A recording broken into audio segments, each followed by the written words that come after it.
নমস্কার, কেমন আছেন সবাই? আশা করি সকলেই ভালো আছেন। আমি চুমকি আরও একবার আমার চ্যানেলে আপনাদের সকলকেই স্বাগত জানাই। আজকের ভিডিওতে আমি দেখাবো 38 সাইজ বডির প্রিন্সেস কাট ব্লাউজের কাটিং। আর আজকে যে সূত্র অনুযায়ী কাটিং করে দেখাবো, এই সূত্র অনুযায়ী মেনে চললে আপনারা যে কোনো বডি সাইজের জন্যই এই প্রিন্সেস কাট ব্লাউজ খুব সহজে কাটিং করে নিতে পারবেন। তো চলুন ভিডিওটি শুরু করা যাক। আর যারা যারা এখনও আমার চ্যানেলে নতুন আছেন তারা অবশ্যই চ্যানেলটিকে সাবস্ক্রাইব করে নেবেন এবং বেল বাটন অন করে দেবেন। আর যদি ভিডিওটি দেখে ভালো লেগে থাকে তাহলে অবশ্যই কিন্তু লাইক করে দেবেন। লাইক করলে আমরা মোটিভেট হই এবং আরও অন্য নতুন নতুন ভিডিও দেওয়ার সাহস পাই। তো এটা হচ্ছে একটা বেনারসির কাপড়। আর এখানে যে লাইলিন কাপড়টা আছে, প্রথমে লাইলিন কাপড়টাকে আমি ডবল করে ভাঁজ করে নিয়েছি। প্রথমে কিন্তু আমি ফ্রন্ট পার্টটা কাটিং করব, তারপরে ব্যাক পার্ট কাটিং করে নেব। তো ফ্রন্ট পার্টে আমাদের এখানে এক্সট্রা হাফ ইঞ্চি প্রয়োজন হবে, সেই কারণে কোমরের সাইড থেকে আমি এক্সট্রা হাফ ইঞ্চি করে একটা দাগ দিয়ে দিয়েছি। এরপরে 14.5 ইঞ্চিতে ব্লাউজের লম্বার জন্য দাগ দিচ্ছি। যা লম্বার মাপ থাকবে তার থেকে 1 ইঞ্চি এক্সট্রা নিয়ে লম্বার জন্য দাগ দিতে হবে। যেহেতু আমি ফ্রন্ট পার্টে হুক পট্টি করব, হুক পট্টির জন্য আমি এখান থেকে হাফ ইঞ্চি একটা এক্সট্রা দাগ দিয়ে দেব। এই হাফ ইঞ্চি কিন্তু শুধুমাত্র ফ্রন্ট পার্টের হুক পট্টির জন্য রেখেছি। এরপর থেকে সমস্ত মাপগুলো নেওয়া শুরু করব। পিঠের মাপ এখানে খুব ডিপ হবে, সেই কারণে আমি এখান থেকে 5.5 ইঞ্চিতে পুটের জন্য দাগ দিয়ে দিলাম। এরপরে এখান থেকে হাফ ইঞ্চি ডাউন করে একটা দাগ দেব। এরপর এখানে আমি চওড়ার মাপটা নিয়ে নেব 3 ইঞ্চি এবং এই হাফ ইঞ্চিটা এইভাবে 3 ইঞ্চিতে মিলিয়ে নেব। এরপরে আর্মহোলের জন্য এখান থেকে হাফ ইঞ্চি বাদ দিয়ে 6 ইঞ্চিতে আর্মহোলের জন্য দাগ দিয়ে দিচ্ছি। এরপর আমি ছাতির মাপ নেব। ছাতি আছে আমার এখানে 38, 38কে 4 দিয়ে ভাগ করলে হবে 9.5। প্রথমেই 9.5 ইঞ্চিতে দাগ দিচ্ছি।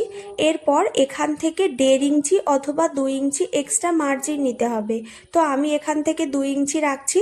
হাফ ইঞ্চি হচ্ছে প্রিন্সেস কাটের সেলাইয়ের জন্য এবং 1.5 ইঞ্চি হচ্ছে এক্সট্রা মার্জিনের জন্য। এরপর আর্মহোলের শেপটা এইভাবে দিয়ে দিতে হবে।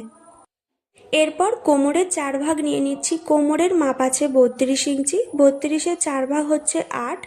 তার সঙ্গে 1.5 ইঞ্চি সেলাই মার্জিন এবং আরও 1.5 ইঞ্চি আমি নেব প্রিন্সেস কাটের টেকিং দেওয়ার জন্য।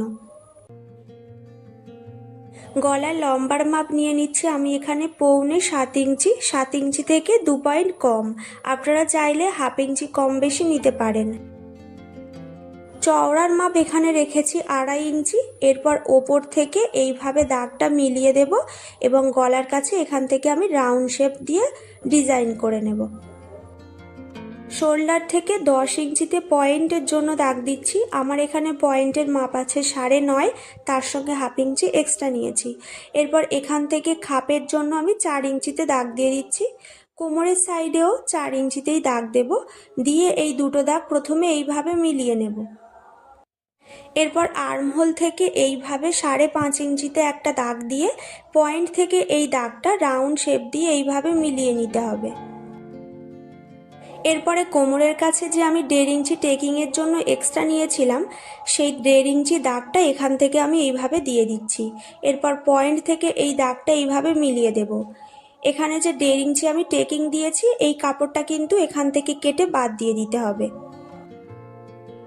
তো এখানে টোটাল দুটো পার্ট রেডি হয়েছে। আর এখানে কোমরের কাছে যে আমি হাফ ইঞ্চি এক্সট্রা রেখেছিলাম, এখান থেকে কিন্তু শেপটা এইভাবে কাটিং করতে হবে। আপনারা যারা যারা এই মুহূর্তে আমার ভিডিওটি দেখছেন, তাদের যদি ভিডিওটি দেখে ভালো লেগে থাকে অবশ্যই কিন্তু চ্যানেলটিকে সাবস্ক্রাইব করে নেবেন এবং ভিডিওতে লাইক করতে ভুলবেন না। আর কমেন্ট করে জানাবেন আপনাদের ভিডিওটি কেমন লেগেছে। তো ফ্রন্টের পার্ট আমি এখানে রেডি করে নিয়েছি। এরপর ব্যাক পার্টটাকেও রেডি করে নেব। যেমনভাবে ফ্রন্টের পার্টের মাপ নিয়েছিলাম ঠিক তেমনভাবেই ব্যাক পার্টের মাপটাও নিয়ে নিতে হবে।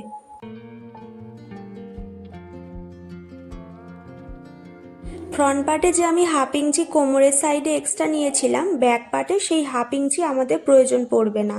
তো এখানে লম্বার মাপ আমি 14.5 ইঞ্চিতে দাগ দিয়েই আর্মহোলের শেপটা দিয়ে দিলাম। ছাতির মাপটা এখানে একটু আলাদা হবে। ছাতির মাপ প্রথমে নেব আমি 9.5, তার সঙ্গে শুধুমাত্র 1.5 ইঞ্চি সেলাই মার্জিন এক্সট্রা। কোমরের মাপ নেব 8 ইঞ্চি, তার সঙ্গে 1.5 ইঞ্চি সেলাই মার্জিন আর টেকিং দেওয়ার জন্য আরও 1 ইঞ্চি এক্সট্রা।